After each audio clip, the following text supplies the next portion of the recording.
তাওহিদ হৃদয়ের ফর্ম বাংলাদেশের চ্যাম্পিয়ন্স ট্রফির জন্য একটা দুশ্চিন্তার জায়গা কিনা এই প্রশ্নটা অনেকে করতে পারেন এই প্রসঙ্গে যে তাওহিদ হৃদয় আসলে তিনি বিপিএলে যে নেচারে ব্যাটিং করেছেন বিগত বছরগুলোতে, অর্থাৎ বিগত 2টা বছর তিনি যেই নেচারে যেরকম ডমিনেটিং অ্যাপ্রোচে ব্যাটিং করেছেন, এই বিপিএলে তার কাছ থেকে ওই লেভেলের ডমিনেটিং অ্যাপ্রোচ দেখতে পাওয়া যায় নাই। দ্যাট মিনস চ্যাম্পিয়ন্স ট্রফিতে এটা বাংলাদেশের জন্য একটা ম্যাটার অফ কনসার্ন কিনা আমি বলবো না। আমি কেন বলবো না, তার পেছনে 2টা ফ্যাক্টর আছে। নাম্বার 1 ফ্যাক্টরটা হচ্ছে এটা ওয়ানডে ফরম্যাট। ওয়ানডে ফরম্যাটে একজন ব্যাটার সময় পান তার ইনিংসটাকে বিল্ড আপ করার জন্য। টি-20 ফরম্যাটে রান তোলার একটা আর্জেন্সি থাকে, রাশ থাকে। সো আলটিমেটলি টি-20 ফরম্যাটের সঙ্গে ওয়ানডে ফরম্যাটের ডমিনেটিং নেচারটা আমি মেলাতে পারবো না। দ্বিতীয়ত যে বিষয়টা আমি বলবো সেটা হচ্ছে তাওহিদ হৃদয়ের এবারের বিপিএলের ব্যাটিং কিছু কিছু ক্ষেত্রে আমাকে আশান্বিত করেছে। কেন আশান্বিত করেছে আমি সেটা বলি। আপনি এই বিপিএলে তাওহিদ হৃদয়কে প্রি মেডিটেটেড ওয়েতে লেগ সাইডে শট খেলতে খুব কম দেখেছেন। তাওহিদ আমরা যেটা তাকে দেখতাম যে আমাদের ঘরোয়া মঞ্চে ভালো করতেন, ইন্টারন্যাশনাল ক্রিকেটে গিয়ে তার দুর্বলতা বেরিয়ে যেত। কেন?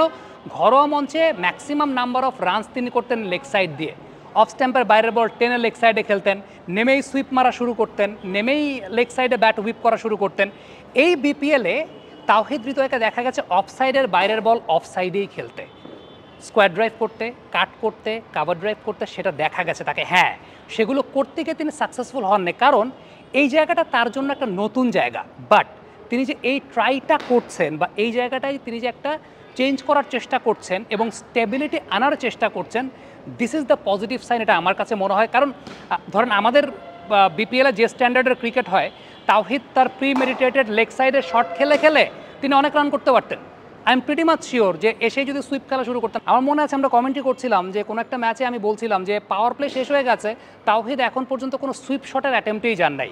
সো এই জায়গাটা আমার কাছে কেন ভালো লেগেছে, কারণ তাকে সুইপ শট করার মতো বল দেয়া হয় নাই, তাকে অফ সাইডে খেলার মতোই বল দেওয়া হয়েছে। এখন যেটা হয় যে এই ধরনের বোলারদের বলে তিনি সুইপ শট করে রান বের করতে পারবেন, কিন্তু একটু হাই কোয়ালিটির বোলারের এগেনস্টে বা একটু টপ লেভেলের বোলারের এগেনস্টে ওই সুইপ শটটা করতে গেলে উইকেটটা দিতে হবে। সো তাওহিদকে দেখা গেছে চেষ্টার জায়গাটা অফ সাইডেও শট খেলার তিনি চেষ্টাটা করেছেন, যেটা আমি পজিটিভলি দেখি। এবং যেহেতু ওয়ানডে ফরম্যাট, ওই জায়গাটায় তিনি আরও সময় পাবেন, তার রান তোলার আর্জেন্সিটা বা রান তোলার রাশটা ওই রকম বেশি নেই। সো যেটা ওয়ানডে ফরম্যাটে তাওহিদের সবচাইতে বড় দুর্বলতার জায়গাটা আমার কাছে এতদিন মনে হচ্ছিল যে জাস্ট শুধু বাউন্ডারি আর ডিফেন্স এটাই করতে পারেন, সিঙ্গেলস বা স্ট্রাইক রোটেশনের জায়গাটায় খুব বেশি তাকে দেখা যায় না। ওই জায়গাটা থেকে তাকে দেখা গেছে যে অফ স্ট্যাম্পের বাইরের বলে তিনি অফেই খেলার চেষ্টা করেছেন, সিঙ্গেল পারচেস করার চেষ্টা করেছেন, যেটা আপাত দৃষ্টিতে বিপিএলের মঞ্চে আমরা খুব বেশি রেজাল্ট পাইনি। বাট আমার কাছে মনে হয় যেভাবে তিনি এখন তার ব্যাটিং অ্যাপ্রোচটাকে, যেভাবে তিনি এখন তার ব্যাটিং নেচারটাকে বিল্ড আপ করার চেষ্টা করছেন, যে সব সাইডে শট খেলার জন্য পারদর্শিতা অর্জন, এটা তাকে রেজাল্ট দেবে। যে কারণে আমি খুব বেশি কনসার্ন না তার বিপিএলের ওই রকম ডমিনেটিং নেচার দেখা যায় নাই সেটা নিয়ে। আমার কাছে মনে হয় যে তাকে ওই রকমভাবে ডমিনেটিং দেখা যায় নাই এই কারণে, কারণ তিনি all over the wicket shot খেলার চেষ্টা করছেন। এটা অনেকে হয়তো বা নোটিস করে নাই, মানুষ তো স্কোর কার্ডটাই ম্যাক্সিমাম দেখায়, বিপিএলের সব ম্যাচ দেখারও সুযোগ হয় না। কিন্তু যেহেতু আমরা কমেন্ট্রি করেছি, আমাদের কাছে মনে হয়েছে এই জিনিসটা যে ওকে, তিনি হিজ ফাইন টিউনিং সামথিং, কিছু একটা জিনিস তিনি ফাইন টিউন করার চেষ্টা করছেন, যেটা আমার কাছে মনে হয় এখন রেজাল্ট না দিলেও এটা ভবিষ্যতে রেজাল্ট দেবে। Thank you very much. Comment বক্সে আপনাদের মন্তব্য মতামত জানতে চাই।